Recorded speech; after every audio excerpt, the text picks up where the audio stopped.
श्री गुरुदेव दत्त. नमस्कार मित्रांनो, आज पुन्हा एकदा आपल्या यूट्यूब चॅनलवर आपलं स्वागत आहे. आपण सध्या श्री गुरुचरित्र या पवित्र ग्रंथाची सुंदर कथा ऐकत आहोत. मागील व्हिडिओमध्ये आपण अध्याय 1 आणि 2 मधून गुरूंचं महत्त्व आणि भक्तीची सुरुवात समजून घेतली. त्यानंतर अध्याय 3 आणि 4 मध्ये आपण पाहिलं की गुरूंच्या कृपेने भक्तांच्या आयुष्यात कसे चमत्कार घडतात आणि श्रद्धा ठेवणाऱ्या गुरु कधीही निराश करत नाही. जर तुम्ही हे सर्व व्हिडिओ अजून पाहिले नसतील तर त्यांची लिंक तुम्हाला डिस्क्रिप्शन मध्ये मिळेल, नक्की पहा.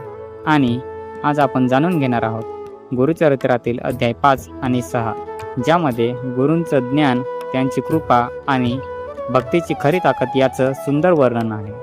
मित्रांनो, ज्याच्या आयुष्यात गुरूंची कृपा असते त्याच्यासाठी अशक्य असं काहीच राहत नाही आणि आजची कथा हेच सिद्ध करते. चला तर मग कोणताही वेळ न घालवता सुरू करूया आजची ही पवित्र कथा. गुरुचरित्र अध्याय 5. श्री गुरुदेव दत्त. या अध्यायात श्रीपाद श्रीवल्लभ यांच्या दैवी शक्तींचा आणि त्यांच्या ज्ञानाचा प्रभाव दाखवला आहे.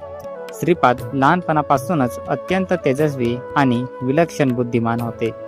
त्यांच्या वागण्यातूनच लोकांना जाणवायचे की हे सामान्य बालक नाही.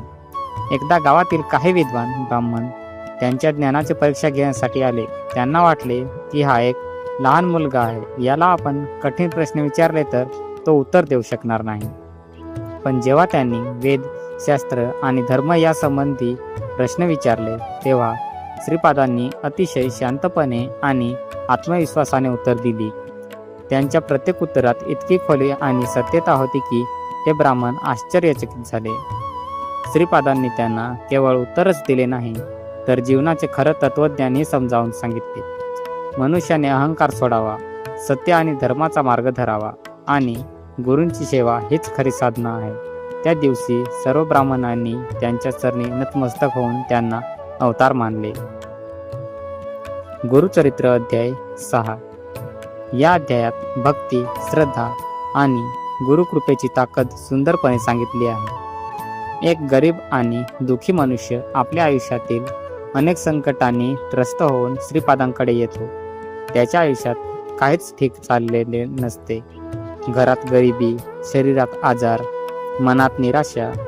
तो पूर्ण विश्वासाने गुरूंच्या चरणी शरण जातो आणि प्रार्थना करतो. श्रीपाद त्यांच्या मनातील वेदना ओळखतात. ते त्याला सांगतात की तू श्रद्धा ठेव, सर्व काही ठीक होईल.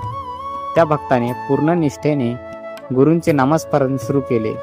दिवसेंदिवस त्याची भक्ती वाढत गेली. हळूहळू चमत्कार घडू लागले. त्याच्या घरातील अडचणी कमी होऊ लागल्या, आरोग्य सुधारू लागले आणि त्याच्या मनात शांती निर्माण झाली. शेवटी तो पूर्णपणे सुखी आणि समाधानी झाला. मित्रांनो, या कथेतून आपल्याला एक मोठा संदेश मिळतो. गुरुवर विश्वास ठेवला की अशक्य गोष्टीही शक्य होतात. गुरुचरित्रातील प्रत्येक अध्याय आपल्याला जीवन जगण्याचा मार्ग दाखवतो. गुरूंची कृपा असेल तर कोणतीही अडचण मोठी राहत नाही. जर तुम्हाला अशीच पवित्र कथा ऐकायची असेल तर व्हिडिओला लाईक करा, शेअर करा आणि चॅनेलला सबस्क्राईब करायला विसरू नका. पुन्हा भेटू पुढील अध्यायांसह. श्री गुरुदेव दत्त.